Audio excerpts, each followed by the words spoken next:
Bro, they're tripping. Someone get the wet floor sign because they're tripping!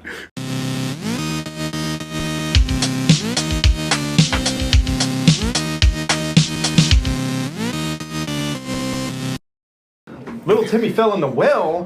What? What well? What well? The Dragon's Well. Welcome back, guys. Welcome back to the Dragon's Well. It is me, Sprites. I'm here joined with my good buddy, my good pal, Mav3rick. How's it going, Mav3rick? It's going great, man. I'm excited to be back for episode 5. That's like a big. I mean, that's a big number for us. Dude, that's a hand. That's a hand. That's a hand. Listen, hey, that's half double digits. Half double digits. That's crazy. Number 10, the big one. Absolutely. It's almost here. Also, I do want to apologize. It is my fault 110%. On all the delays and everything that you have kind of, well, let's just say the reason why we haven't been consistent on posting recently, and nothing to do with Mav3rick. I'm the blame. So I'm your guy. Okay, this is where we're going to disagree because I so as a lot of you know, I am in school, and school has kind of started back, and so if there's any inconsistency in posting or anything, it may be a lack on my part for editing and things because, man, school. Hey, but you know what? Are we about to have a nice off right now? I'm the problem. No, I'm the problem. Yeah, right. No, well, okay, so I'm in the final countdown. Final countdown. Copyright. Oh yeah, I know. Hey, look, we've already got what canceled anyways. So yeah. Well, I've noticed I'm super bad at aim because I have yet to hit the blimp above the house. It's still just chilling there. By this point, I mean it's already had all the intel it needs. Well, that's because you've been getting all your practice shots in Overwatch, though, right? Yeah. Or getting practice shot really. Yeah. I got practice shot a few times. That's why I main Ryan, because no bullets come out of me. Yeah, that's right. I just swing my hammer nonstop like I'm playing. Like I got the hammer from Smash, but it's because you live in your best D&D days. Yeah, that's your sure. Yeah. But anyways, welcome back, guys. I know it has been a while, and we're most certainly, as you can tell, we're in a bit of a silly mood. But hey, you know, it is what it is, and I think this is when we do our best recording. Oh, absolutely. Really, when we go off script and really just, be authentic. I mean, we're here to have fun, though, right? I mean, that's why I do this. Oh, I don't do anything and not have fun. But, well, anyways, what you been playing, man? So, you know, we've been doing a lot of practicing with the esports kids. We've been playing a lot of Smash. Mm-hmm. Usually that is practicing with them, and then we've been doing a lot of Overwatch. I got a lot of Overwatch 2 practicing. Actually, finally getting some skins from all the grind. I know. I'm pumped. I finally have skins to apply to my characters. What was instead of being just vanilla? What was the new skin for Roadhog? I don't even know. Is that from? That's right now. For those who don't know, there's something like in Overwatch that they're doing like a collab with One Punch Man from the anime, and they had like Doomfist being Saitama and a bunch of other ones dropping. Well, they dropped a free one. It's some sort of like squid-looking dude, or I don't even know because I haven't seen all of One Punch Man, so I'll just be honest with you. So I don't know what it is, but it's free skin. Well, hey, look, I'm down for anything free. I don't. Yeah. any game like that, I'm going to try not to pay for, but if it so chooses, I mean, I have been known to spend a little bit of money on stuff like that. But no, I got on last night, and they released the Pachamari skin. Dude, I played 6 matches and got the Pachamari skin. So now my Roadhog looks, I don't know, I guess he's got like a big turnip on his stomach. Better than normal? Oh, it's so awesome. Yeah. So awesome. Well, but Overwatch, what else? So I'm going to give out a shout out to a couple of your buddies because those guys have got me. So as many of you know, I used to play World of Warcraft, and it did consume a good bit of my life. And then I went back to college and had kids, and that kind of ended that. But kind of hard to raid when you got an infant underneath you. Oh yeah, yeah. So we, I've been thinking about getting back into an MMO, especially with school coming to a close, and you buddies I've watched a live stream, and it is like Final Fantasy 14, and I am. It's bad. You know what? I was talking to that specific buddy, and he'll know if he actually watches the podcast and supports us instead of being lazy. But anyways. Well, I mean, he should not be lazy. We need the numbers. Get those numbers up. But I was talking to him last night, and he actually said something that was surprising, right? Because one of the things that I was trying to do, and I just jumped on, and they've been playing for a while, is I was trying to hop in their server. Well, and you ran into the same issue trying to be in the same exact server that they are. Is the server that they're playing in is completely full. They're not even enabling players to make new players or new characters. And I was getting, I was getting a little upset. I mean, nothing like blowing my top off, but I was getting upset because I was like, how in the world are these servers packed? I think they should just all move their characters over to our server. I know. That would make it much easier. Oh yeah, for us. Yeah. Because then they could help us, level up. But they were telling me, and I didn't check the numbers on this, but they were telling me that Final Fantasy right now is the most popular MMO, or one of the most popular MMOs out there. So even above WoW, they said that there was a kind of like a mass exodus when Blizzard wasn't doing well and listening to their fan base. When it really kind of shot themselves in the foot. Well, we talked about this a couple of weeks ago, where with WoW. WoW did, they were like trying to copy everything that came out. I mean, so like you there again, you're playing World of Warcraft and you're in a farming simulator or something like that. Yeah. And so trying to get your turnips grow. Yeah, right. I mean, I'm not playing Animal Crossing. I'm playing. So. While you tell your giant saber-toothed tiger mount to halt right quick while you go pick harvest your carrots. Right. And so, it did, and they've been losing people left and right, and so when Final Fantasy 14 came out, because I went back and I remember playing it back in, I think it was 2020. And they had a free trial, and I played it for a little while, and I mean, it was okay. I just wasn't in the MMO mood, I guess, at that time. But MMO is always better with friends. Too. Oh yeah, for sure. When you got people with like on comms and people that like are invested in the game as much as you are. Yeah. I think it even entices you to be more invested. Oh, absolutely. I mean, and my wife and I played for. I mean, we played WoW for like six-ish years. One of those buddies last night was talking about getting like, I guess, the Final Fantasy's version of a guild going. Oh yeah, that'd be awesome. Between all of us. Yeah, I think it's called like a free party or free company, something like that. Yeah, that'd be cool. So we're looking to do that. But so if any listeners are interested in becoming or hopping on Final Fantasy 14 and wanting to become a part of our free company, I'd love to have you. Yeah, wait for the server to empty a little bit. Maybe WoW. Maybe with the update coming to WoW, maybe some Final Fantasy people will move back over to WoW and get off my server so I can get on there and play with friends. Yeah, because that's kind of hard. And I did look into moving characters, and it looked like it was about $15 or so to move your character. And if I put enough work into them, then it would be worth it to move. All I know is this game is about to feel the wrath of Ainz. The shortest character in the game, y'all listen. Our group needs a healer, right? And so I stepped up, being the humble guy that I am. I said, hey, I'll take that role. I'll keep you guys alive. And so I thought about it long and hard, and I'm like, how does my character need to look? Because I'm going to be saving people's lives. And I'm like, do I go intimidating? Do I go, vicious? And I'm like, listen, I think more than anything else, I need to let them know that I am there for them. And nothing discreet tells me that more than a cute, adorable chibi kid. And so now, I mean, listen, I'm so short, I ain't got no kneecaps, right? I mean, So he waddles. Listen, every cutscene, I can't even hear what the people are saying because they're like, only you can defeat such and such, right? I mean, like, you're the chosen one, right? Yeah, You're right, Anakin right. Skywalker.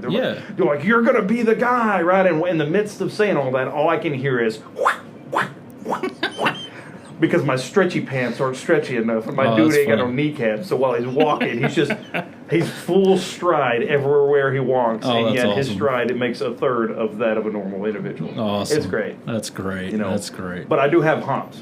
I got the vertical on my character.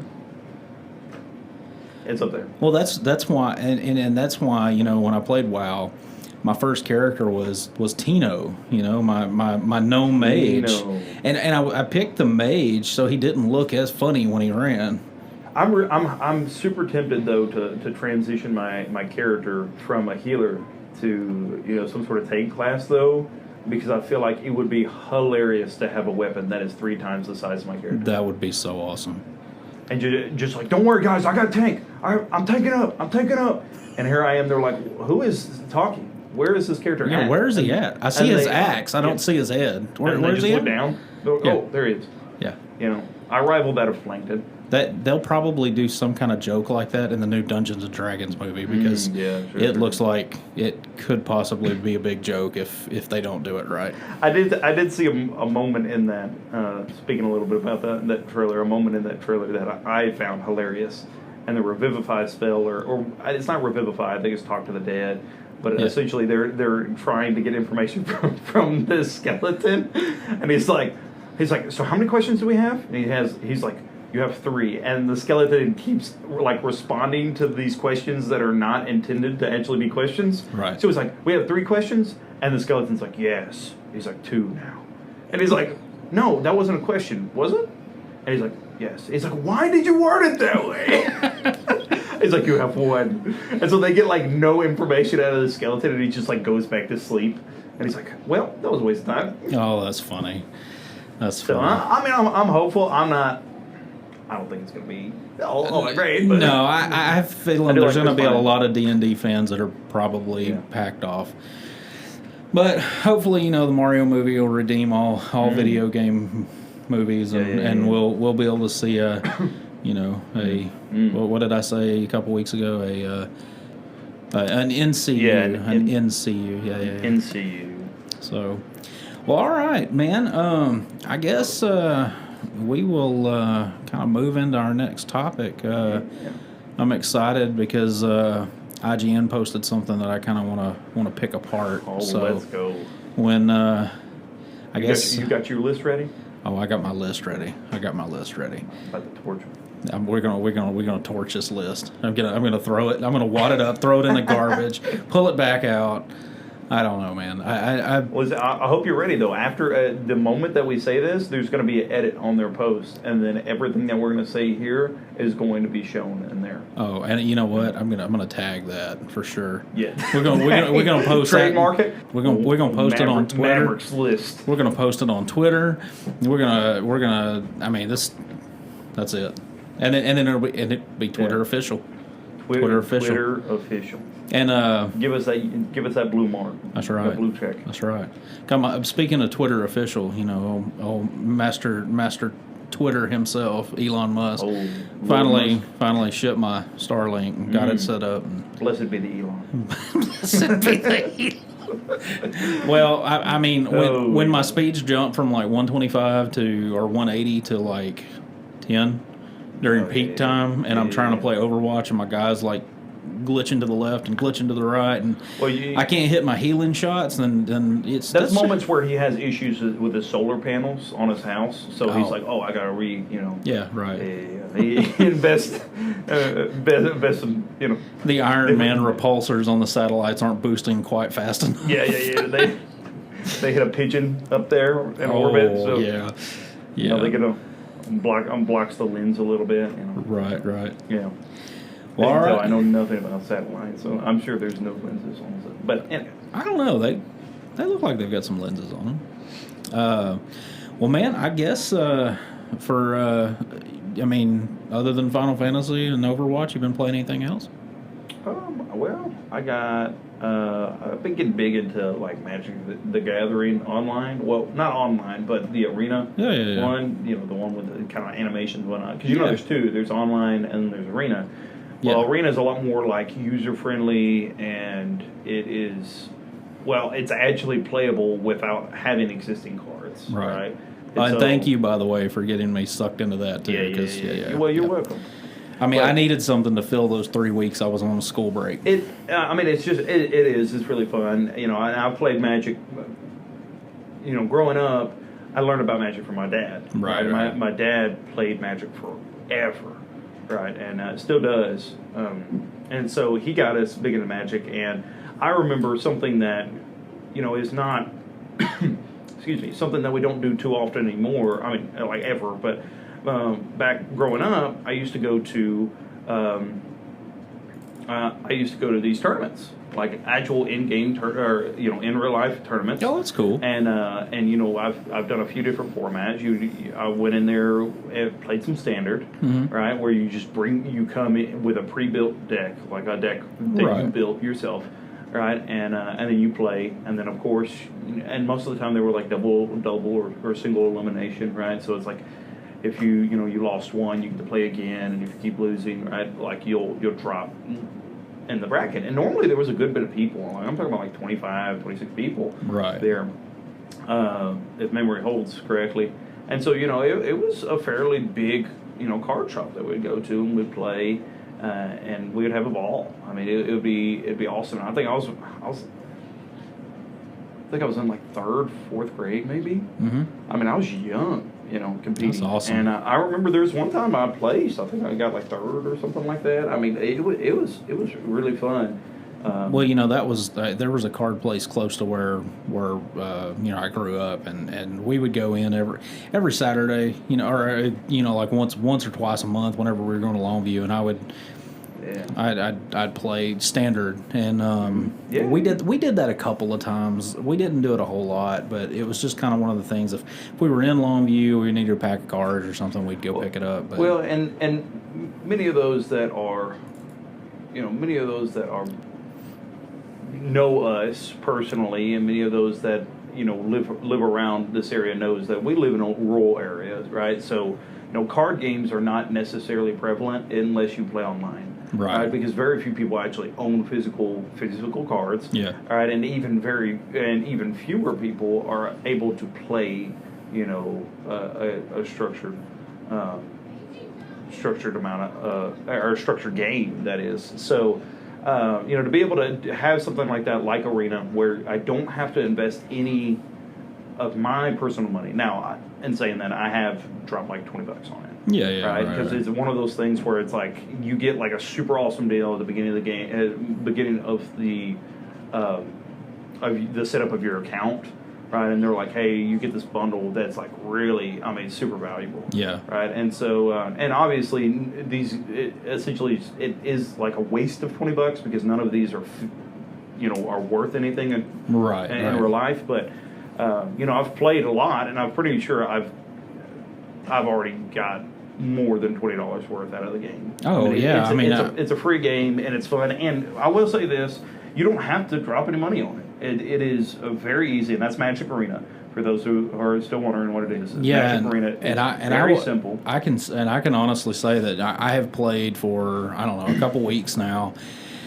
And I've got a bunch of new decks, a ton of new cards. Yeah, and just about every day they'll give you a new starter deck. Yeah, I hadn't spent a dime on it yet. Yeah. So, and then and they have a bunch of like online codes and whatnot. So for those that are interested in Magic, or just card games in general and want to try it out, I encourage just give it a try. You can download it on your phone. You can download it on iPad or a tablet of some sort. You can get on your PC. And I'll say it, and I'll vouch for the iPad. I don't know how it is on phone. I know it's kind of. It's actually pretty good on phone. Is it really? It runs good. Yeah. Okay. Because I have an iPad and I play it on the iPad and it plays perfectly. I've never had a problem with it. So. But really, other than that, man, that's kind of between Magic. We're, like we said, we're getting into Final Fantasy a little bit, and then Overwatch, and then practice Smash when I can, but. I'll be honest with you, that's probably one of the ones that I neglect the most. But Yeah. Well, I found myself running a Nuzlocke with my Nuzlocke recently. Just playing through Crystal, just chillaxing. Yeah. Well, and I've got to get in and finish Hogwarts Legacy. I'm so far into it. I'm so close to the end. But yeah, I gotta finish, or you know, I'm like I said, I'm in a 7-week countdown for school, and you tack on an extra week, and then there's there's Tears of the Kingdom, and when Tears of the Kingdom comes out, I'm gonna apologize to those Breath of the Kingdom Final Fantasy 14 buddies. May have to take a break from that when Tears of the Kingdom comes out. I'm sorry, but many of them are probably going to do the same. Okay, well, good. I won't feel so bad. Many of them are, at least I believe, probably 2 of them will, most likely. So, well, but you know, hey, it is what it is. It is what it is. Well, man, let's get into this next segment. Yeah, IGN. So before we hop into IG, we do want to take this opportunity in this time to be able to have you guys get to know us a little bit more. You know, maybe some of y'all don't know us as well as, you know, other listeners, because we know we have a lot of listeners. Well, yeah, people that listen, not visit. I mean, they might come to visit. I don't know. Yeah, I think some of them do, actually. But we know a lot of them personally, but for those that don't never met us or don't really know much about us, we want to kind of take this time to be able to do a brief personality test. It is something that you know, I think was pretty fun. And so I have already taken it, and this is what mine says, right? And it's out of, I guess there's like 10 that you can be, 10 different types of personalities. Like there's no other personalities in the world but these. Right. You know, you have to be in one of these categories. But mine is number 8, I guess, is what I tested at the highest in. And this is what an 8 is. 8s are people with high levels of energy. I would agree with that. Intensity and willpower. Listen to this. They project power and toughness and take challenges as an invitation to prove their strength. Oh, gladiator. That is nail on the head. I know. The more I read about it, the more I'm like, maybe these are not bogus tests. Because listen, this one says they enjoy open confrontation and don't back down easily. 8s often have a fierce passion to protect the vulnerable and weak, but they have trouble admitting any kind of weakness or vulnerability themselves. I was like, that's totally not me. No, that is absolutely. It is for sure me. Anybody that knows me personally knows I could be a bit hard-headed. And even listen to this, the strength, they give us little individual strengths on this. And some of the strengths are start off with this: care about truth and justice and are willing to protect the weak, which is vitally important in my life. Those that know me know, I preach the gospel, the gospel truth, in fact. And truth is one of the most vital and most important things that anybody could ever have in their life. Jesus, in fact, said the truth shall set you free or make you free. Amen. Is what the scripture says. So most certainly truth is important. Justice is also important. It also says are confident in their decision-making skills. Which, don't worry about what people think.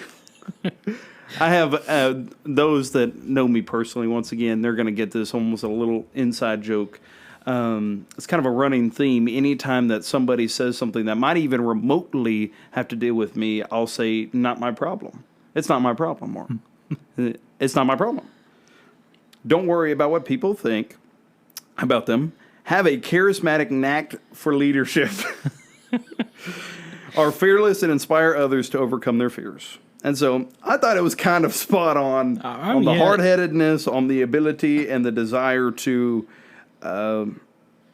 be a leader, seek justice. Well, especially for like our esports kids, we try to be not just their coaches, but their mentors, and sometimes it's mentor in life situations, and I think those kids know that we're a lot more than I think we expected, but. Absolutely, yeah, and I think Discord kind of opened up some of that because we have a esports Discord for those guys, and which we're thankful for all of the esports kids that are listening. And we're thankful that Absolutely. you guys trust us enough to come to us and have a desire to have a conversation and try to find a resolve in that. For sure. Each and every one of y'all. So, Yeah. But, Shout out yeah, to that's- all of them. which I know you haven't got the opportunity to take it yet, but because it was something that I just had taken today. It's only about 5 minutes or so of a test. Pretty simple, short, Yeah. to the sweet and to the point. But So maybe we'll do a segment on the next one where we're to learn a little bit about I know Maverick's personality. I know my time management is horrible, but it's because in my head I think that I can do it better than the next person. So Absolutely. I don't delegate very well. So You might be a little bit of an 8 too. probably. Yeah. Probably. We'll have to see. one of the very first things that it says is that we are very independent people. Oh yeah. And so, and I was like, that's to a degree, it's true. Yeah. I enjoy social, interactions and friend groups and things like that. But at the end of the day, I can get by. And if I had to work by my lonesome, I would. Yeah. So.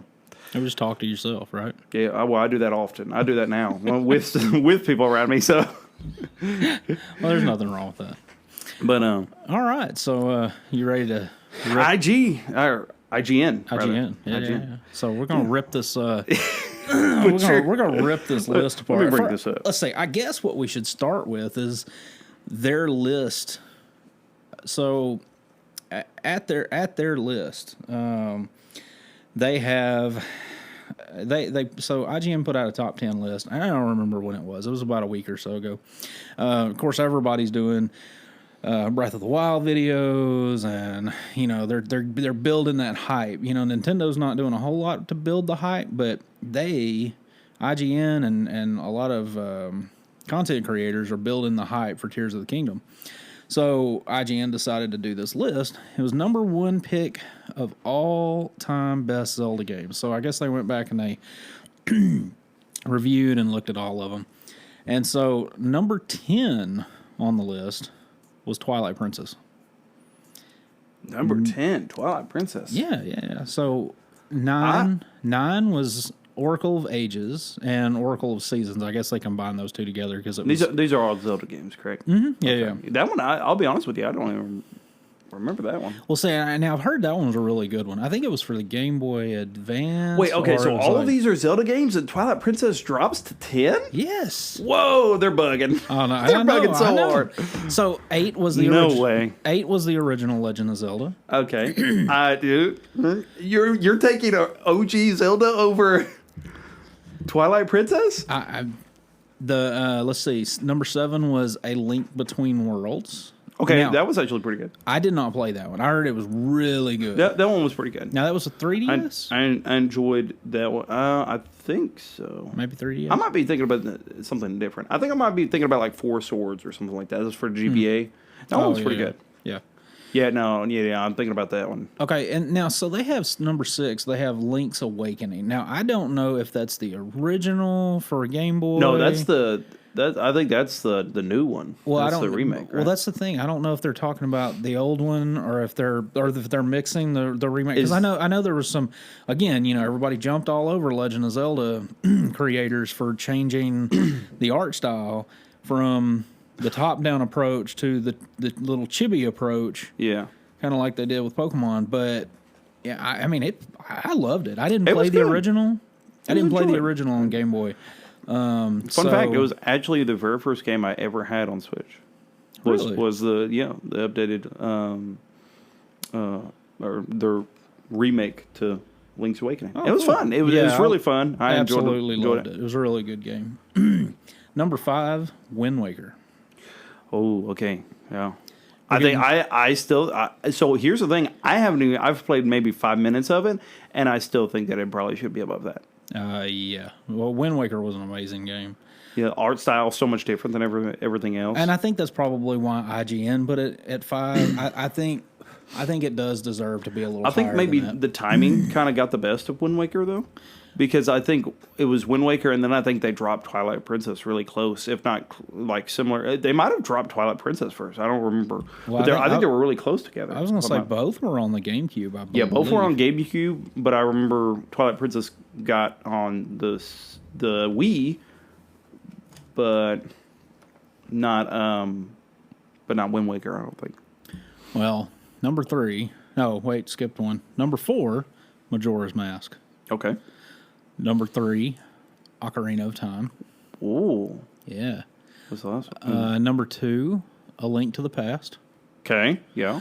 And which I will say, A Link to the Past was the Legend of Zelda game that got me interested in Legend of Zelda. I played the original. It was good. Back on NES. I was not a fan.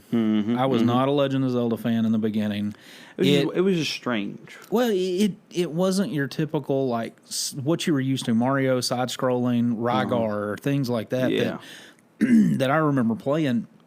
And since it just kind of, I don't know, I didn't like the. It's also hard to, like, understand the concept behind the game. Right, because we didn't have pre-existing things that we have now, like a whole existing universe with Link and Zelda and Ganon and all that. I mean, it was just so like it was hard for us to truly understand because I don't think it was totally established yet. Yeah, I mean, and being the first of its kind, I mean, it probably wasn't. That's probably why IGN put it on number 8 on the list. Just nostalgia. Now, essentially. I mean, number 1 is not going to be any surprise. Yeah. It is Breath of the Wild. Yeah, Breath of the Wild. I agree. Breath of the Wild for sure. I think Ocarina of Time. So, a lot of these I haven't played.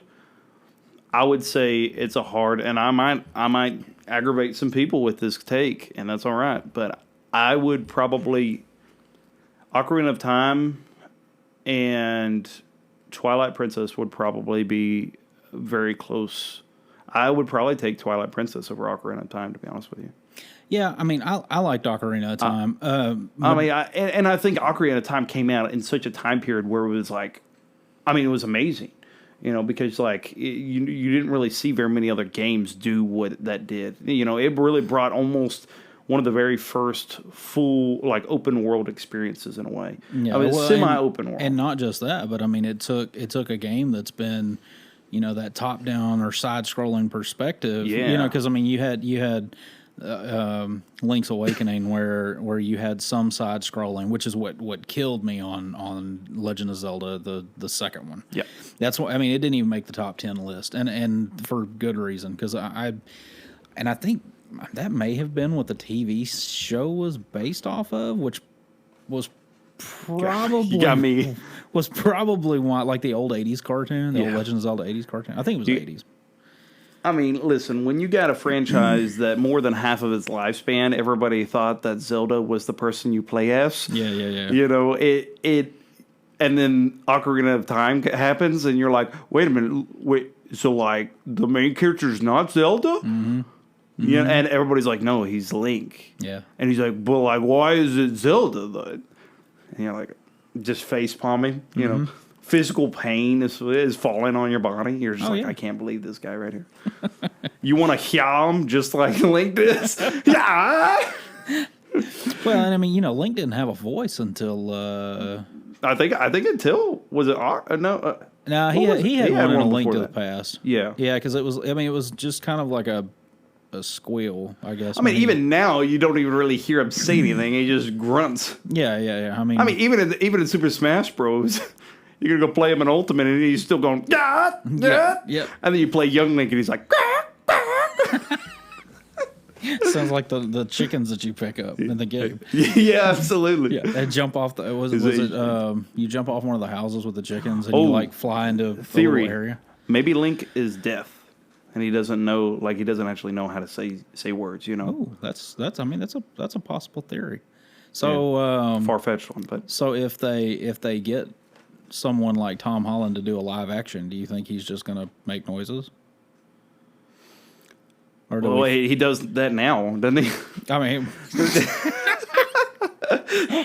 when he just like, I don't know. I mean, I feel like Tom Holland is not. I mean, I don't know about seeing Tom Holland blonde. Yeah, right. Like that blonde, right? Well, I saw a render on something that somebody had created like a Netflix type poster thing when. I mean, he kind of has a character build for it, though. Yeah, You know. Yeah, That's. I mean, that's not a bad. I've heard of worse casting. Are we going back there again? Going back, about to torch Chris Pratt for a second round.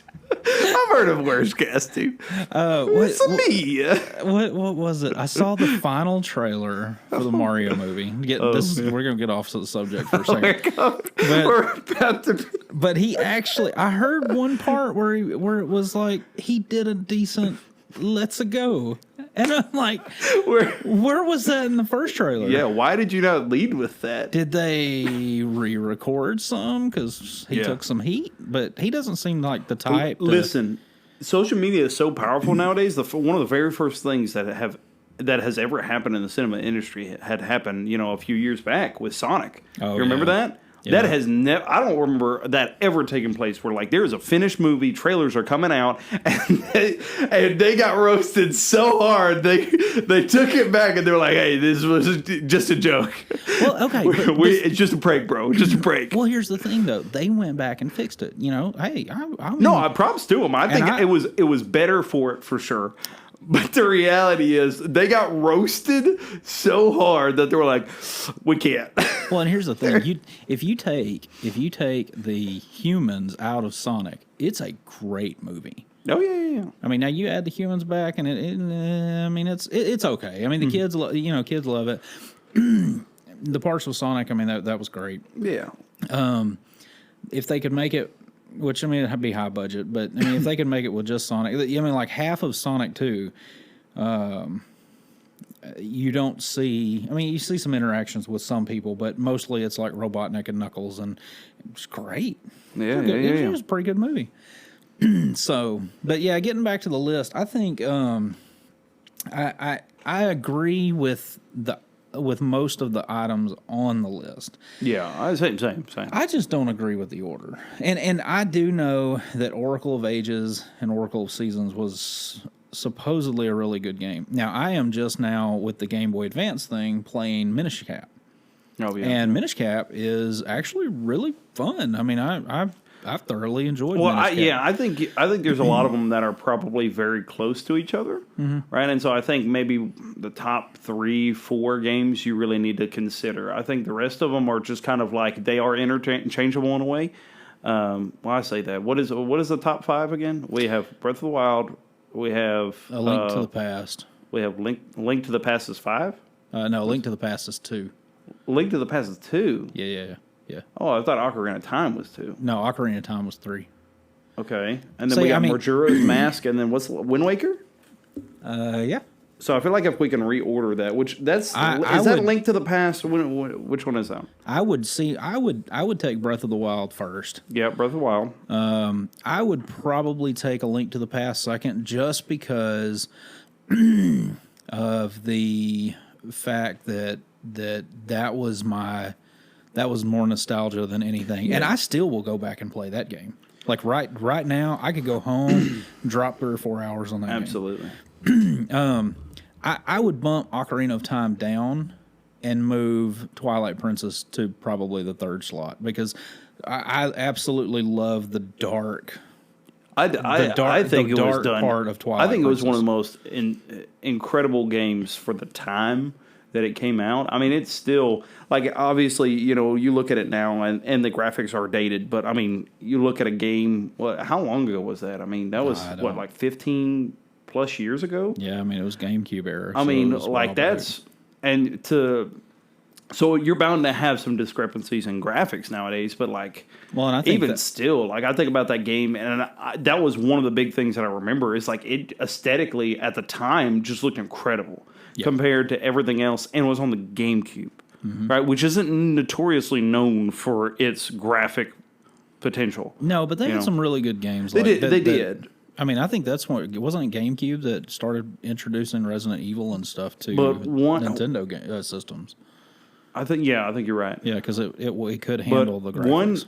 One thing that I think and you might disagree with this, and that's perfectly fine. But when it comes to GameCube, the GameCube games, the vast majority, I think, of GameCube games are more, and this is just Nintendo staple on the way that they view marketing, but are very, kid oriented, right? Are very focused in terms of like getting families or kids interactive, and so for the most part, a lot of their big hitters were towards kids. Well, and with the Wii, I mean, I think the whole Wii thing was geared strictly for kids and families to get to like come together and absolutely, yeah. Like if the Wii would have come out, an updated Wii version of a console or something would have come out during COVID, it would have sold. It would have outsold everything. Yeah, because for sure. Yeah, with everybody having to stay at home and things like that.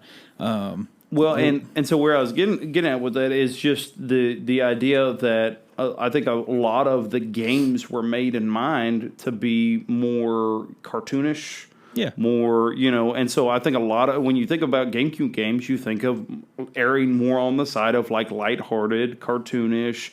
And then when you look at, like, even Wind Waker, for instance, was a little bit more cartoony, right? No, not as, but then you go and take a drastic, like, 180 with Twilight Princess when it drops, and you're like, this is dark. Like, it's like, I mean, literally the game is dark. Yeah. Like, I'm not even talking about like it's dark storyline. It's just, and it was, I mean, and that's what it was. It was, and I think it's like grungy and dark, and and I think they listened to, they listened to their the reviews, phenomenal. Because I mean, when Wind Waker came out, it took a long time for a lot of people to get into it. And so this is their Zelda take. Is there any other takes that we have in terms of like the top or the best games? I don't think IGN's released anything like recently. Anything recently? Yeah, I know that there was a top 10 Switch titles I think I saw not too long ago, maybe like top 100. Which I mean, we're not going to look at all that, obviously, but I think there was a top 10 of something. Oh, but check this out! I'm looking at the list right now. IGN's top 100. 100. Oh, we're going to have somebody I know for a fact disagreeing with this. At 100, Borderlands 2. No, we're going to have multiple. Whoa! Whoa, what? Oh, number 100 is Borderlands 2. Like as in the best? No. like as in the as in like the bottom of the list. Yeah. Look, 98. Look at that. My Roman numerals are up to par. I do believe that says Final Fantasy VII. Oh. At 98? I disagree. Wait. Who typed this out? Let me get down to the bottom. Who typed this out at 98? Okay, so this is their list. I mean, if you Black Assassin's Creed Black Flag was better in their eyes than Final Fantasy VII. Who works for IGN? Monkey Island beat out Final Fantasy. What is Monkey Island? What is this? Why is Monkey Island even on the list? What? Now, I mean, okay. Well, it's LeChuck's revenge.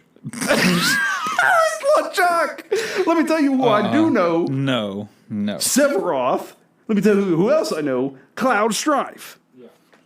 What? Burnout 3, Fallout 2. League of Legends is 93. Portal 2 is number 3. Mega Man 3 is 9. Do you see this? Mega Man 3 is 92. I'm having a serious problem here. Let me get my guy at IGN. Let me call him up right quick. Oh, hey, now here there's one of our esports kids was going to love this. Are y'all having number a stroke? 8 out of their top 100 is Red Dead 2. Okay, it is a pretty phenomenal game. Okay, so I haven't even played it. I was going to say I've played like 15, 20 but minutes. But from what I've gathered, it's pretty. Animal Crossing. What is Disco Elysium? What Thief 2? And why is it number 10? I don't understand this at all. Tony Hawk Pro Skater is at 86. Halo I'm not even 2 is number 15. Okay. Monster Hunter World. Let me get down there. Super Smash Bros. Ultimate is 76 of all time. No. See, okay. Splunk. Who is Return of Obra Dinn? Listen to this. Chrono Trigger is widely regarded as the greatest RPG of all time, according to IGN. Dota, but it's number 24. Now, I am a big fan of Final Fantasy, and Chrono Trigger is right up there with Final Fantasy. Mario Kart is 72. Oh, man. Oh, what is happening? Okay, so I completely disagree with IGN. What? This is awful. What? Listen, and I know we're Christian friendly, but there was a time. Grand Theft Auto San Andreas Beats Final Fantasy. It's 66. No, Final Fantasy 7 was a greater game. And by far, but San Andreas was probably the best, which I haven't played very many, Grand Theft Autos at all.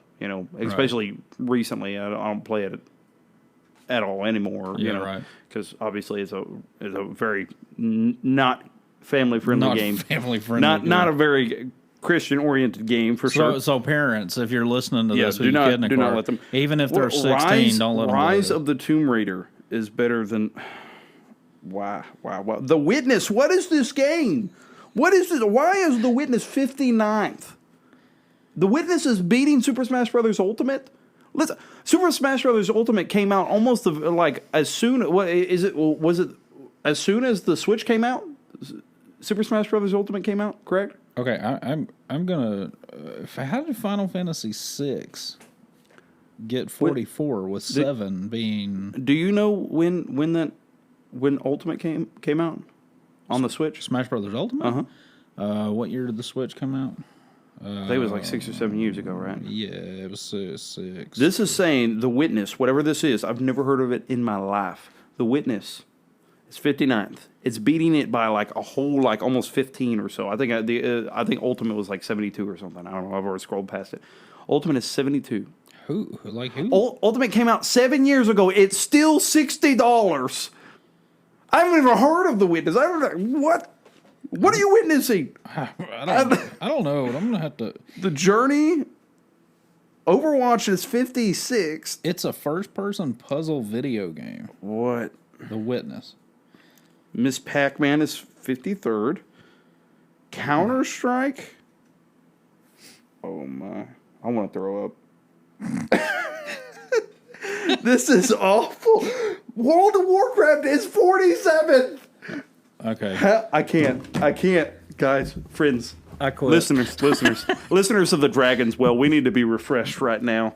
We need to listen. And let me tell you, I'm going to call IGN to repentance right now because what they have done is it's blasphemy. It's a travesty. It is. It's horrible. What?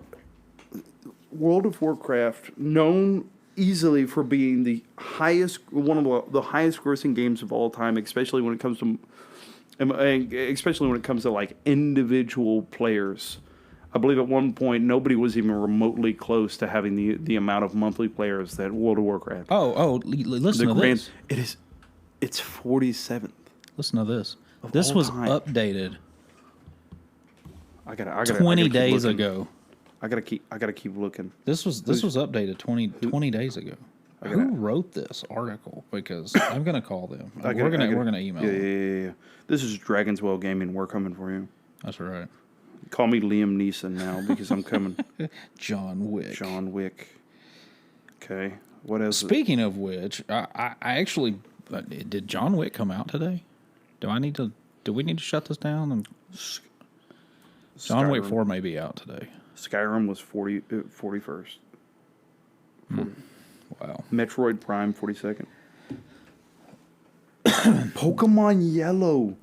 I saw that. 43. What? What is higher than these?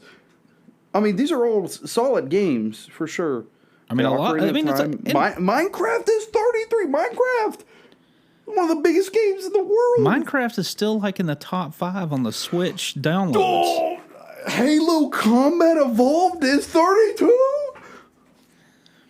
They're tripping. Bro, they're tripping. Bad. Someone get the wet floor sign because they're tripping. What? I can't. Maybe I am an 8 because I'm bringing the energy today. That's crazy, y'all. If y'all agree with me in the chat, if y'all just want to let out some steam, just listen. Wherever there's a comment section that you can type in, even if it's just a random YouTube video, just click a YouTube video and let people know. Just say, hey. The Dragon's Well's the got their Dragon's finger Well on the is pulse angered. more than IGN. The Dragon's Well is angered. Yeah. That's insane. Wow, that's crazy. Oh man, what did they say the number 1 game was? Did you see? Breath of the Wild. Oh, okay, I agree with their top number 1. Breath of the Wild is very close. Super Mario World was 2, which Super Mario World is really good. Yeah. I mean, you got Mario. I would. Personally, to me, if you were to have to go, and let's just stick at the top 5, what would you go? Oh, This is a hard question. Top 5. Let's see. And it could be from like anything, right? You like we're talking MMOs, PC gaming to, and I know it's hard to do that, but like your personal top 5 games that you've experienced and enjoyed far above the rest. Okay, so I'll give you the top 5 that I've put the most hours into that because I enjoyed it. So. Yeah, I would say Breath of the Wild is probably number 1. I mean, it is beyond, and I know somebody who's going to listen to this. I'm sorry in advance. I have not played mainly because it came out after I started college, and it's been a little difficult because I want to actually sit down and play it all the way through and enjoy it. I have not played the Final Fantasy VII Remake. I have played... Oh, yeah. I have probably put about 6 to 8 6 hours into it, and it's phenomenal what I did play. And I want to play. I want to finish it, but I want to do it in a time where I can sit down and enjoy it.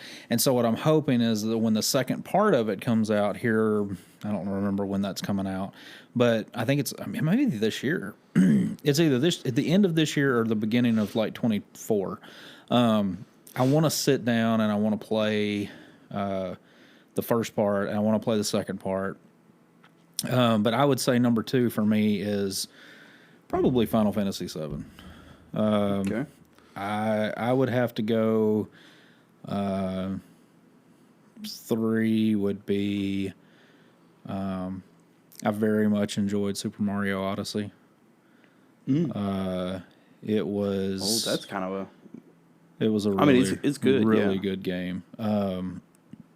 Because I had missed a couple Mario games. I mean, I kind of gone back and played them, and like Galaxy was really good. I really enjoyed Galaxy, but Odyssey kind of brought me. I spent a lot of time in Odyssey. You're taking Odyssey over Mario 64? Over what? 64? Oh, Mario yeah, 64? Yeah. Really? Yeah. Because I know 64 was like huge. I love Mario 64. I know it brought a different level of Mario gameplay. Yeah, and I mean, there were some control. I think what knocks it down on the list for me was the control setup. I just didn't. Oh, yeah. I mean, you see speedrunners nowadays that are abusing these weird mechanics. Oh, yeah. You like face the wall and end up in the end of the game. Yeah. Yeah.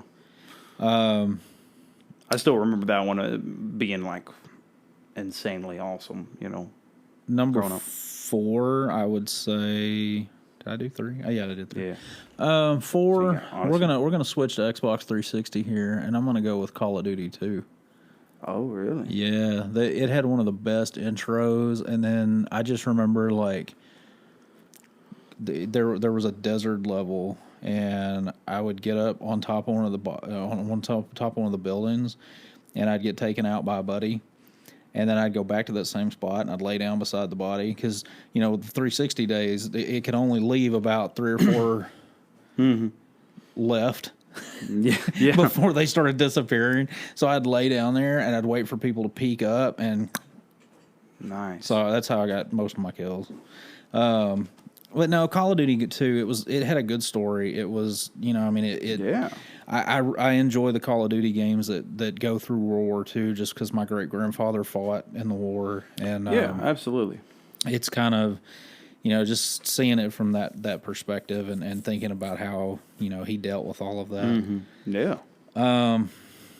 Number 5. Number 5. I don't really know. I'm stumped. Kind of interchangeable.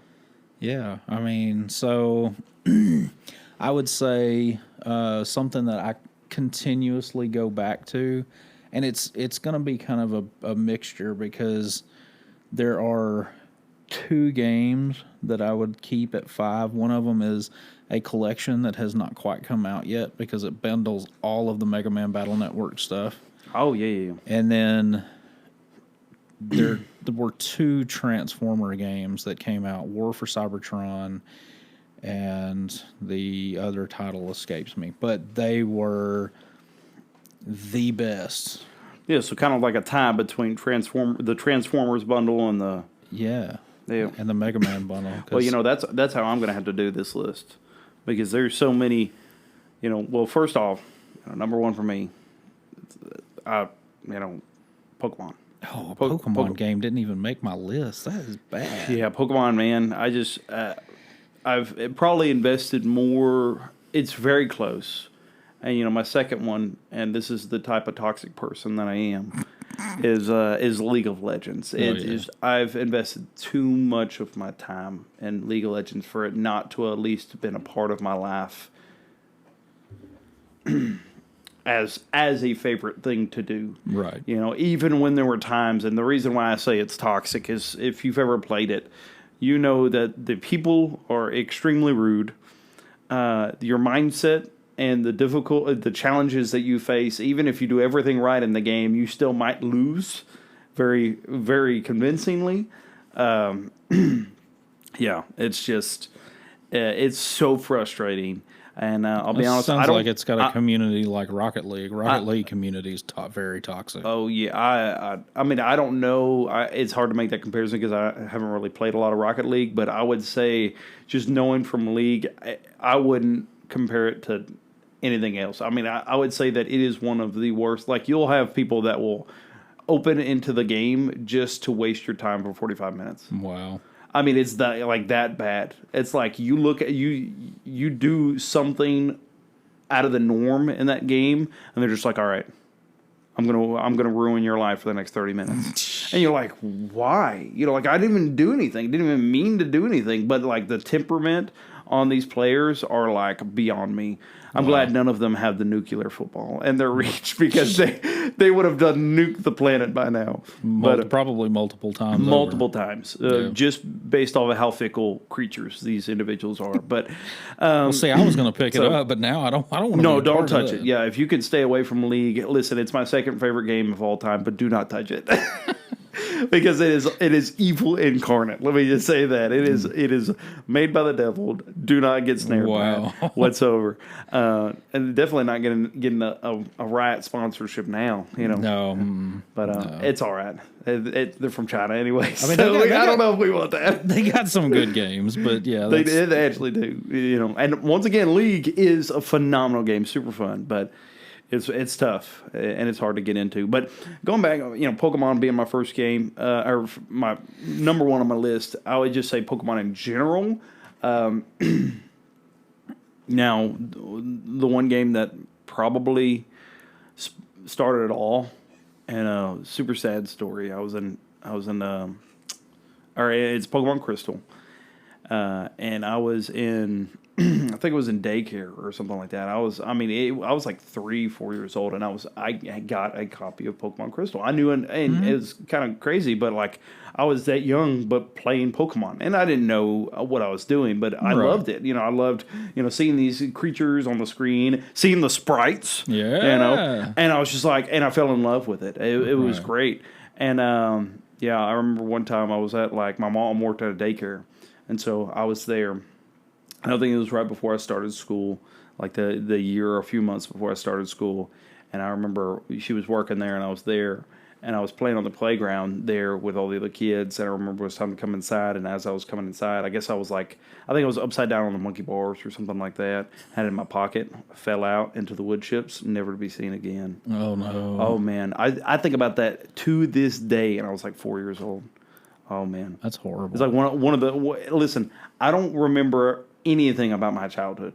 Like rarely anything, but that was so ingrained because of the tragedy that I suffered at the age of 4. Isn't that crazy how we don't remember a whole lot from our childhood? Oh yeah, no. Like I can't remember anything till like maybe 6 or 7. Yeah. But I remembered that. Yeah.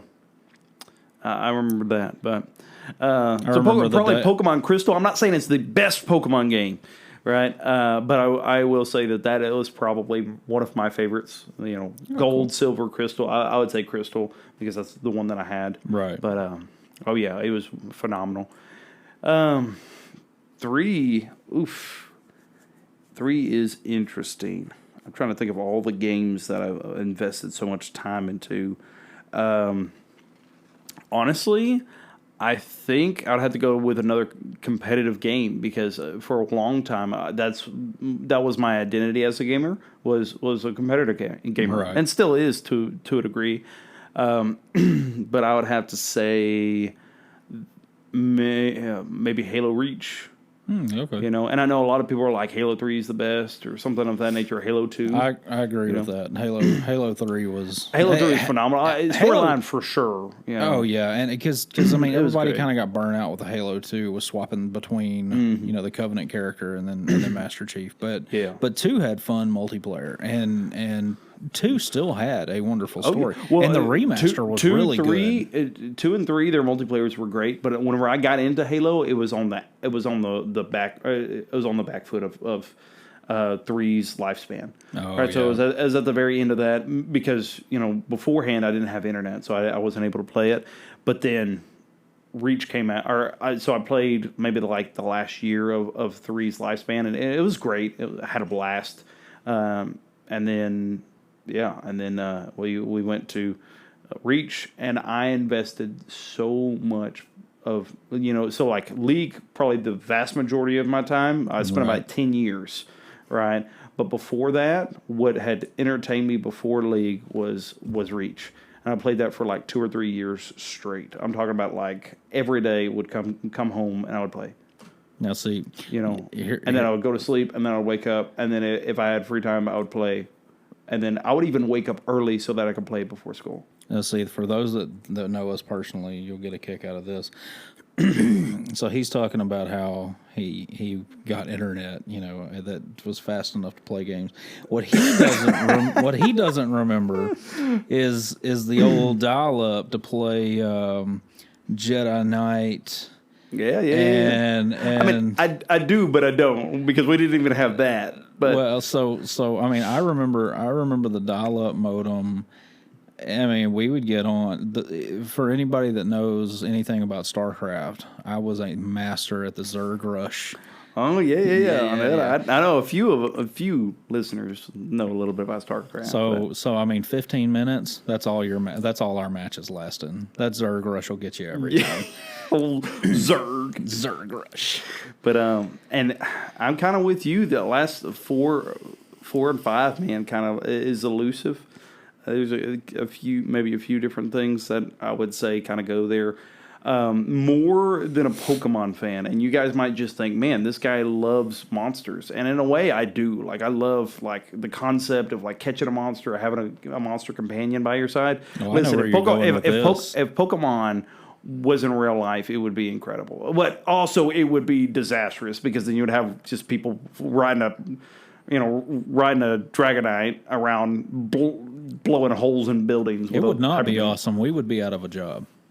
Oh yeah, for sure. Well, we would be Pokemon trainers. There you go. We'd have different jobs. Can you imagine being a gym leader in like real life? Like people like knocking at your door, like pounding on your door, saying "Fight me!" And you're like, "Dude, chill out." Well, they had that in New York. Yeah. They opened up some stores. Okay, you're talking about the gym in New York. Yeah. Wolfie Glick, yeah. Oh, that was an awesome thing that I mean, that was I thought really you were talking about just random strangers walking up to you on the street saying. Well, hey, look. When, Just random strangers walking up saying, "Fight me!" when I think you might see that in New York. that's some like Fatal Fury stuff right there. Just walk around the corner. I'm just a homo. Fight me. You're like, no, sir, I don't think so. I feel like rabies would be a part of this. Well, okay, so and let's go back 6 years when the Switch came out. You know, they showed Pokemon.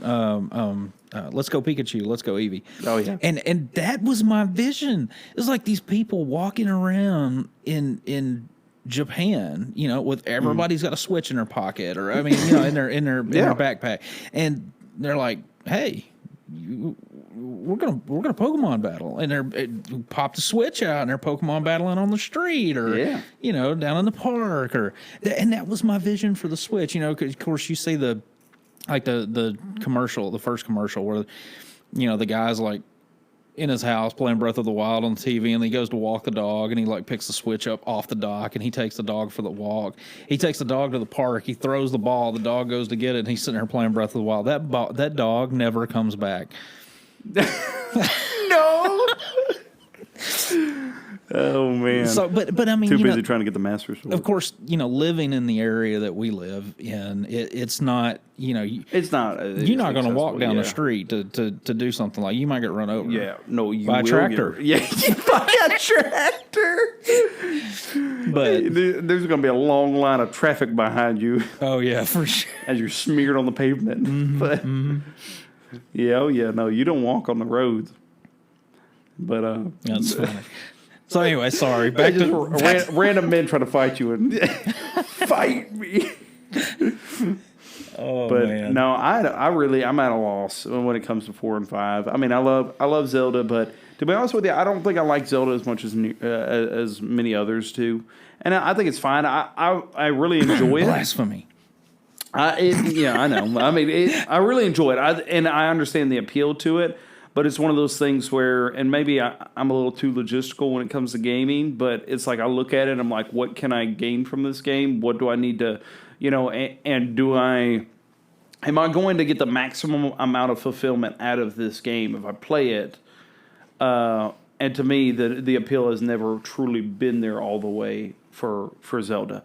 And I've beaten several Zelda games, but, you know, once again, going back to it, it's like it's been great and it was a fun time, but on the flip side of things, it's like it's not one of the first things that I think of when I'm like, hey, let me get to gaming. Well, and Zelda. And it is, you know, I mean, it is a story driven type, you know, especially with Breath of the Wild. Breath of the Wild was a very story driven game, and even though they kind of just threw you into it, and you know, you kind of had to figure stuff out for yourself. I mean, those were things that I liked about Breath of the Wild. That, you know, they didn't just force feed you the instructions, like, yeah. And that was the big change for WoW, because I picked up WoW. You know, it was not. Yeah, well, I mean, I guess it was vanilla WoW. Because, Wait, so WoW, you didn't even put WoW on your list? No, I didn't. WoW's wasn't one of your favorite games? I mean, it was one of my favorite MMOs, but yeah. I mean, we did spend a lot of time in it. I mean, if anything, I mean, it would probably be like number 6. Oh, really? Because and the problem with WoW is that I haven't played it in so long that it would be like picking it up brand new again. So if I'm going to pick up a brand new but game, you know, it's so story driven too. I mean, like the lore is amazing. The lore is incredible. Yeah. Yeah. Well, and that's the same thing with League. You know, the lore is amazing. I mean, the character building, the city building, the world building. I mean, it's crazy, and they're all connected, which I think is phenomenal as well. But no, 4. What I was getting to 4. Yeah. This one might come. I don't know if you've even ever really played it before, but Digimon World 3. You ever played that before? Digimon World 3? No, I haven't. Amazing! I'm telling you, it's phenomenal. What was the new Digimon game that just came out? Wasn't there one that just came out? Yeah, on Switch? There was. I think it's Next Order. Yeah, because it was like a remake of GameCube. Yeah. Well, it's kind of like almost a remake of the very first one, Digimon World. Oh, okay. Right, and the very first one was a lot different than 3. 3 3 was Digimon Final Fantasy. That's what it was. Oh, okay. 3 was like it's turn-based. It's it's turn-based. It's you had a bunch of different things that you can do, like each Digimon, and you can interchange your Digimon later on. Each Digimon had like a certain amount of skills that it can learn. Yeah. And then it had like a hyper drive to it. It had a limit break drive and that you could use your special on. Stole that from Final Fantasy. It literally was stolen from Final. Which it came out PS1, so it's pretty close to. But yeah, Digimon World 3 might be up there. That's hard. I don't even like putting it in 4 because I want to put it so much higher. It was a great game. Well, that's probably what happened to IGN, but they made some mistakes. Oh, bad. What the witness? The witness. What are you talking about? Well, I just witnessed the tragedies when I witnessed. It's like putting Ark for Switch up there, like in the top 10. Yeah. You can't even play that. It's just, I don't know. It's just, oof. The last one, I don't know. It'd be a toss-up between a bunch of different games, I guess. I was a big fan of Yu-Gi-Oh! For a long time. And at one point, that was the only game I actually had was Yu-Gi-Oh! So maybe the nostalgia there. Yu-Gi-Oh! On the GBA. And I think that's what a lot of the list was for me. A lot of it was just nostalgia. And once again, we're not saying that these games are better than a bunch of... there's a lot of... Especially nowadays, I don't think you can use that comparison when it comes to... God of War didn't even make my list, and it is like... But, it's in the top 10, for sure. You would look at something like Ragnarok, right? Obviously that's blowing any of these ones that we mentioned, like mechanically... graphic-wise, dialogue-wise, I'm sure. Well, now, I will say the 2018 version of God of War was, story-wise, was better than Ragnarok. I liked Ragnarok, but story-wise, I liked it better. Yeah, it's just, so in terms of, like, figuring out what the best game is of all time, obviously, like, we're going to continue to improve, rightfully so, as... as individuals, as companies, they're going to look at their mistakes and they're going to try to improve on that, and they're going to make something new, just as the consumer wants. So you're never going to. It would be a flaw if you see them going backwards. Yeah, So. Well, that's what I was going to say. Kind of. I don't have to think on that fifth one, man. I don't know. I am stumped on that fifth one, but. That is kind of it. And I'm sure IGN they probably that's probably a group of them picking those Legend of Zelda numbers. And I don't know. Like I said, I would probably... I agree more with the Legend of Zelda than I did the... It was a mistake looking at the 100. Yeah. What in the world? That'd be a 3-hour show to pick that apart, right? I don't know if we could do that or not. That may be after I finish school. That was something. Yeah, it would be something that I would do after I finish school. Yeah. It'd take that long, man. I don't even know. But no, I would bump Twilight Princess up. I would bump Majora's Mask down. As much as I did like Majora's Mask, it was not as good as Ocarina of Time. But top 5 Legend of Zelda games have got to be Breath of the Wild, Link to the Past, probably Twilight Princess. Wind Waker, Ocarina of Time. That would be like my top 5, I think, best. And I know we're already beating a dead horse here, but 13 was Hades. I have it. I own Hades, and I've had a blast with Hades. Oh, really? So you did pick it up? I've beaten Hades. Oh, yeah, I've had it for a long time. I've had it before it even was released to everything else. Oh, did you get it on Steam? I got it on Steam. Like at the very beginning, before they dropped DLC and incorporated like new weapons and stuff like that. Yeah. I've had it from the get go. I think back during maybe not beta, but I've had it for a while, and I've played it and enjoyed it and played a lot of it. It's not 13th. No, not 13th over Final Fantasy VII all time. a game that just came out. It's an indie game. Yeah, I know we're getting back into it, but that's not. What is happening. Disco Elysium? I don't know. I saw that. Where are they getting this information from? Mass Effect 2. Oh, Mass Effect 2. That was good. See, I have never played a Mass Effect game. Oh, Mass Effect games are crazy, man. See, those are the type of games that came out when I was in WoW. So, and when I say I played World of Warcraft for 6-7 years, that is all we did. I mean, that, the occasional movie or, but if I was playing a video game, I was playing World of Warcraft. And it was to the point where I didn't play. I mean, I don't think I turned my 360 on for 2 years. I mean, every once in a while I'd pick up something that I already had, or I might get one for Christmas, something like that, and I would play. But I don't know if I wouldn't put this at 5. I mean, I guess this would be a good filler 5 for right now until I can. I don't know. I probably will never answer what my 5th one is on top 5. But there is a series out there, the Dynasty Warriors. Oh yeah, right. And sometimes I just like to shut my brain off. And so Dynasty Warriors of all kind, but in particularly, there's a Dynasty Warriors Gundam branch, and I played 2 and 3, and both. I'm telling you, I've invested a lot of time into those. Oh, never mind. I got it. I know what 5 is. Kingdom Hearts. Oh yeah, Kingdom Hearts didn't even make the list. I remember playing. Listen, I did something. If I would have done it now on stream, I would probably be a millionaire. Yeah. Because how on stream nowadays most people enjoy this level of they either enjoy a few different things, either you having this really flamboyant personality, right?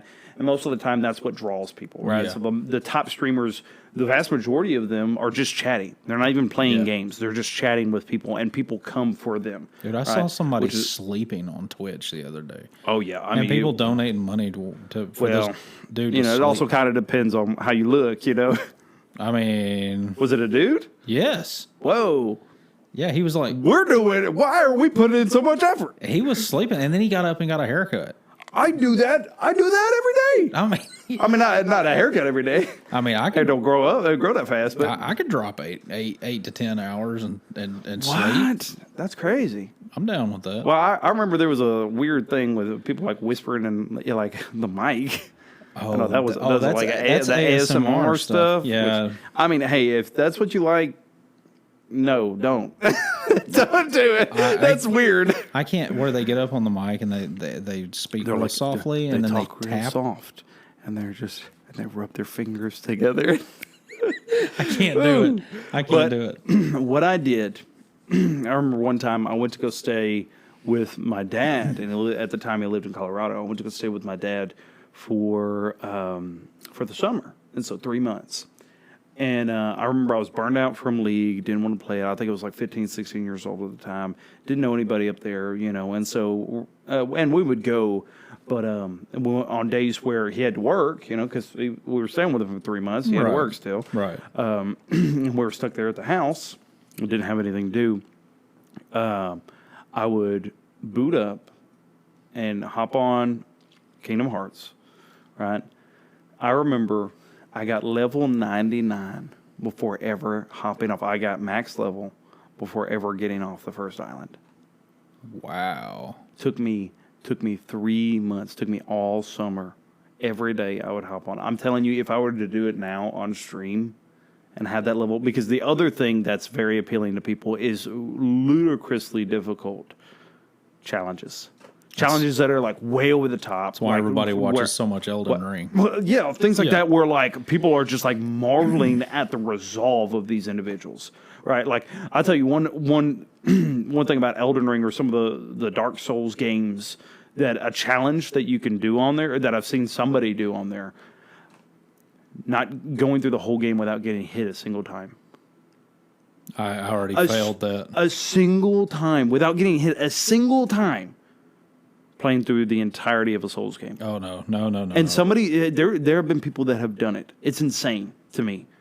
Those are the things that you look at and you're like, that's insane. There's no way. And so that's where the viewership's going to come, right? From the people that are marveling at the sheer fact of their will and the resolve. Elden Ring beat down my pride. That was me. It hit me with a sledgehammer. But he hit me with a bunch Kingdom of Hearts, stuff. I sat there over and over and over again, hours upon hours. I probably did this fight thousands of times. On the beginning island, for those who've never played it before, there's a beginning island that you start off, and the game is teaching you how to spar, how to fight. And so the beginning, you start off with like a little wooden sword. And and Kingdom Hearts is a mixture of Square Enix games, so Final Fantasy games, and Disney games, right? And that's what Kingdom Hearts is kind of an amalgamation of those on top of like new characters that they've implemented. Well, the beginning island has a bunch of Square Enix games, a bunch of Final Fantasy X games, 10 characters to be exact. And so you can fight them in their kid forms. And when you beat them, you get a certain amount of EXP. So, like, you beat Titus, however you want to pronounce it, the main character of Final Fantasy X, you beat him, you get 3 or 4 experience. You beat Waka, you get, like, 2. You beat the rope girl, I forgot her name. She has a jump rope, though, in the game. Yeah. You get 1, right? Well, in the middle of these fights, there are deflections that you can do. So, like, the little girl will throw the jump rope at you, and you can deflect it. If you deflect it, you get 1 point of experience. Waka, if he throws his ball at you, you can deflect it, and you get 1 point of experience. If he throws a fast one, you can get like 3 or 4.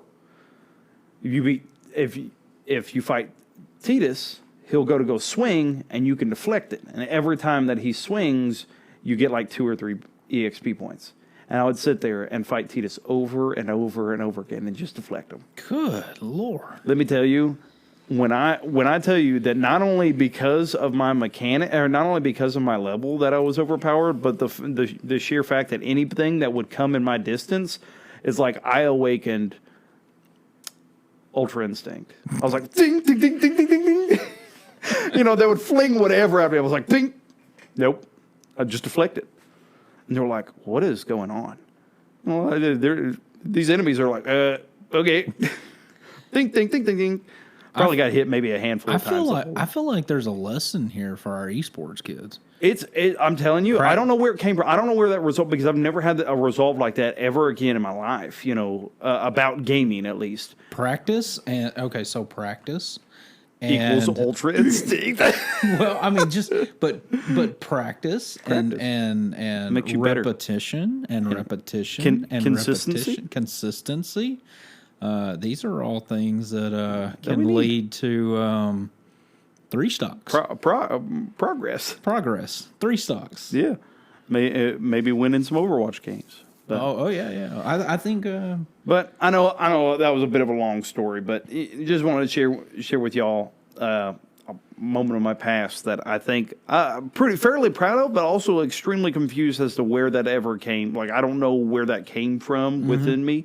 It's just one of those things where it was like, hey, you know what would be awesome if I spend all summer playing a game that I've already beaten multiple times, but this time I do it at level 99. Hardcore. I do it where I don't progress until I reach this goal. Nice. And so essentially I beat the game whenever I hit level 99, because that was my goal. It's like I've already beat Ansem 1,000 times. Yeah, right. I don't need to beat him, at level 30. Right. I'm going to smack him down whenever he can't do anything to me because I'm level 99. Well, that was my first PS4 Pro game, because I got mine late. I mean, so like I got a PS4 Pro. I got it pretty late in the life cycle, but the Kingdom Hearts collection. Yeah. I mean, soundtrack, such a the good game. the gameplay. Now, I will say this: the storyline is a little wacky. Yeah. Storyline is extremely difficult to follow because you have to play the DS games and right. Well, see, the collection had the DS games, had the mainline games, it had the DS games, it had had everything, and so that's what you need. It was the full collection. I think the only thing mine didn't have was 2.5, or it was like 2.5, and then but I bought that, played through all of it, and then played 3 when it came out, and 3 was amazing. Yeah. It was a lot easier than the others, but it was really good. Well, but yeah, I would probably say that's number 5. Yeah. When you put that many Kingdom hours, Hearts. when you put that level of resolve into a game, I guess it needs to be one of your favorites. Blood, sweat, and tears in the Kingdom Hearts. Yeah, I think I cried a few times. Probably because your fingers hurt. Yeah. I got blisters on my fingers. Yeah. Over there. Well, shout out to Aussie fans. I don't know, man. I guess that's about what we got. Yeah, absolutely. There's a little bit of news. I know that Metroid Zero Mission is rumored to come to the Switch, the Game Boy Advance, which I told my kiddo he wanted to play Metroid Dread, and I told him, I said, well, when Metroid Fusion comes out for the GBA, Play that first. I said, play that first, see if you like it, then I'll let you play Dread. So he's actually playing it, and he's really enjoying it. But now that Zero Mission's coming out, which was, I mean, equally as awesome. That was a good remake for the series. Which, and hopefully it should play even better on the Switch. Oh yeah, I hope so. We've kind of been talking about RPG games and stuff. I'm gonna butcher this. Legend of Nayuta. Boundless Trials. Looks like a pretty good game. It's made by NIS, so it's like the E series and some of those other games. It's a JRPG? Yeah. I mean, listen, it's hard to go wrong with that. Mm-hmm. I mean, the vast majority of them are just fun. And then to top that off is Deca Police. I'm so excited about Deca Police. I know you're pumped about that Deca Police. Well, it's level 5, man. Level 5's making it, so I mean, it ought to be okay. It ought to be pretty good. Yeah, I would imagine. We'll see. I don't know. I'm excited, but that's it. I guess. Yeah, I mean, we don't got a lot of news. That hasn't been a whole bunch of news, but we just wanted to bring that to you, the top 10 when it comes to Zelda games. But of course, we dabbled a good bit into. Not really dabbling, a whole segment essentially on the IGN's top 100 garbage list. Oh my! I mean, that was just guys. Please. I understand some of y'all might even like these games, and that's cool. That's fine. But let's be honest. I mean, these are not the top. These are not the top list games. No. Well, next will be Fortnite. Will be number 1. Yeah. Oh yeah. You know how many kids would probably say that? Oh, I went round and round today. Do you play Fortnite? I was like, no, I don't play Fork Knife. And they're like, no, it's Fortnite. I was like, what? I was like, I'm saying it right, Fork Knife. And they're like, no. They're like, say it with me, fork. I was like, okay. I was like, how do you say it? And they're like, fort. And as soon as they would say fort, I was like, fork. And they're like, okay. They're like, night. I was like, knife. And they're like, you're not saying it right. I was like, I am. Fork knife. Maybe you're not reading it right. Yeah. I was like, fort knife? Yeah. And they're like, no, not fort knife. I was like, okay. What about fork night? Hey, they're like, fork knife? Seems like a pretty dangerous game. Yeah, fork knife. Fork knife. How it teaches you how to cut your food.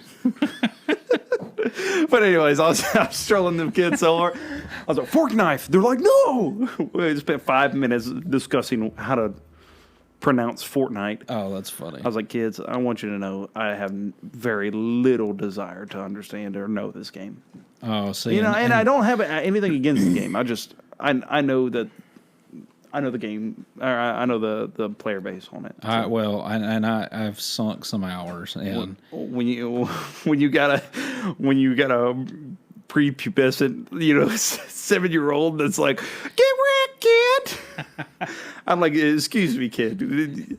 It's like, yeah, I mean, you're better than me at video games, I guess, which is awesome. I mean, power to you, but like, learn how to tie your shoes. Yeah, right.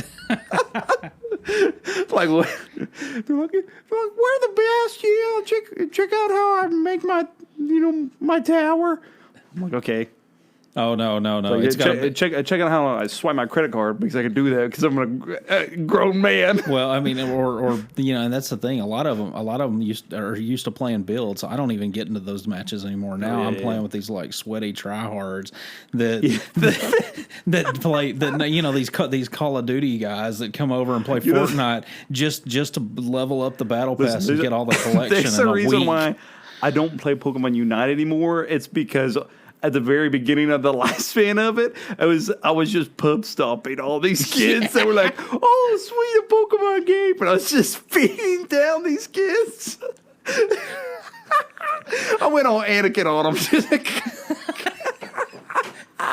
Oh, we're that's the beginning moment. We're horrible human beings. Kind of went on Anakin on them. They're like, "My favorite Pokemon is Pikachu," and I'm over here just crushing these little kids. Oh. Very first time I'm playing a competitive MOBA game. Yeah, you've made a lot of kids hate Pokemon, I guess. Yeah, and all of them uninstalled it, and now nothing but all of the league players are now going to Pokemon Unite. So now all of the sweaty league players are like, so now they're like, what? You ganked me as Greninja, and I'm like, all right. I was like, I think this is my time to leave. Yeah, for sure. Nothing like stomping kids. Joking.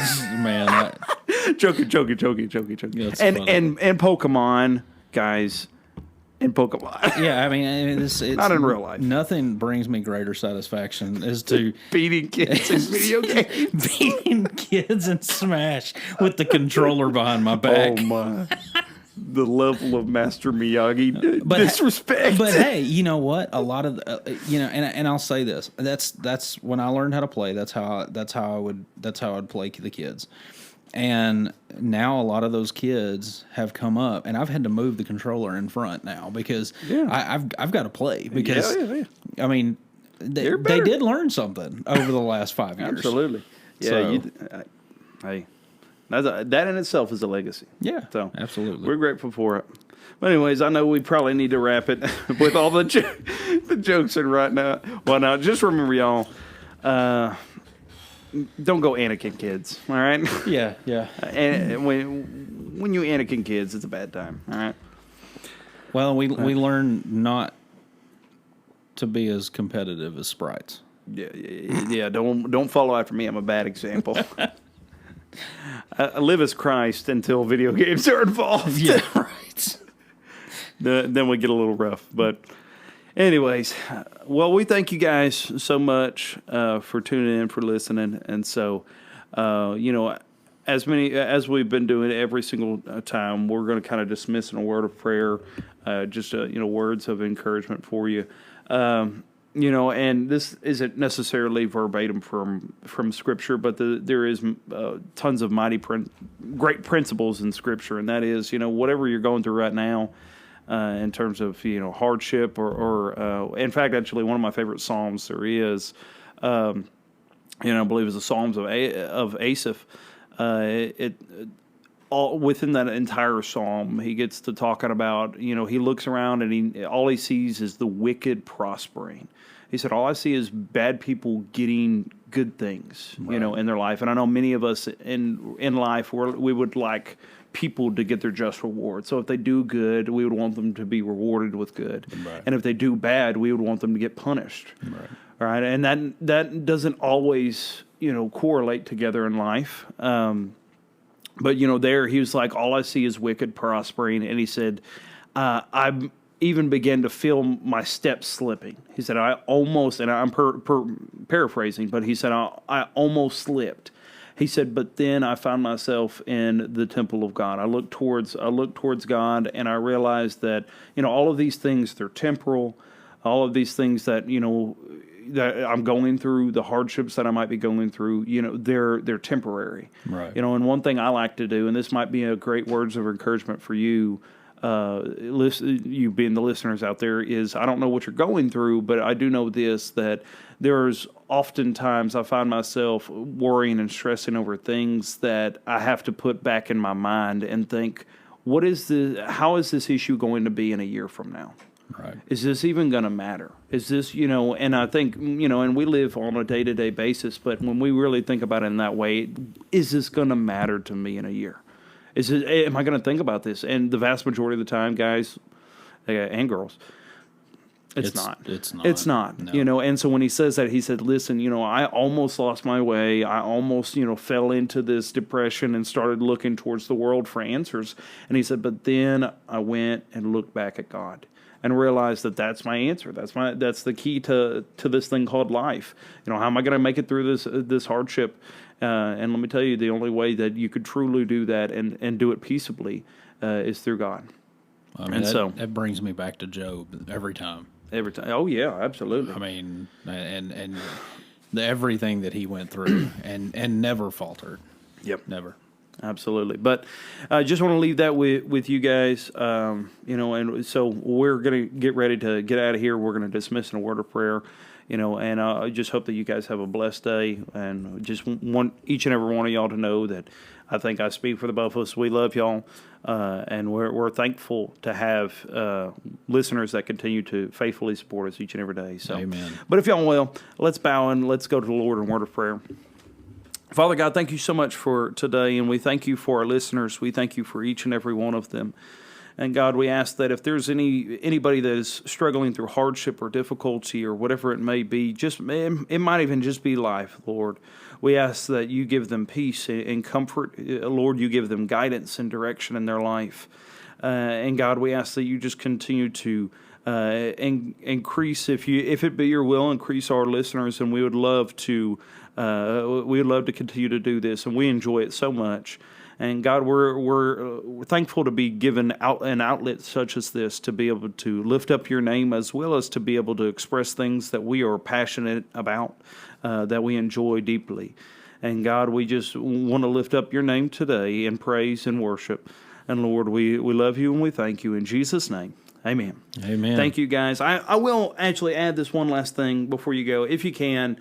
We're not looking to see you guys. We're not looking to try to make a whole bunch of money off of this or anything like that. But we do ask this one simple thing of y'all, and I think many YouTubers do this often, and there's nothing wrong with that. And that's a call to action, right? And what that is we just want to call y'all to action in terms of sharing this podcast with people that you connect with, whoever you may be as a listener. Tell a buddy, tell a friend, especially if they share the same interests that we do in terms of gaming and other things like that. Share it with individuals that you think would tune in. We'd love for this to get out and more people to listen. Absolutely. And so we're going to call you on to action if you can, almost like subscribing to the channel, but yeah. We don't got one to subscribe to yet. Well, we do technically. Technically we do. But, it's but so we're going to call you to action today if you can. Just share it with somebody, and we might have 40 listeners today, and if everybody shares it, we just doubled. Yeah, right then and there. So very simple. Easy on y'all's part. Just say, hey, tune into Dragon Wells Gaming. I think you're going to enjoy it. Absolutely, and that's one of the things we do want to grow this. I feel like this is something that is near and dear to our hearts, and we appreciate this, and we enjoy doing this. I know that I hope a lot of listeners enjoy listening to us. And just to be able to talk about video games and spread God's word, and just to have a community like what we have now. If we can double that or triple that would be a blessing. I feel like absolutely, yeah. And let's just be honest. I think it would be. I think it's needful. I think we need more content creators that are willing to be expressive about faith, but also family friendly. Yeah.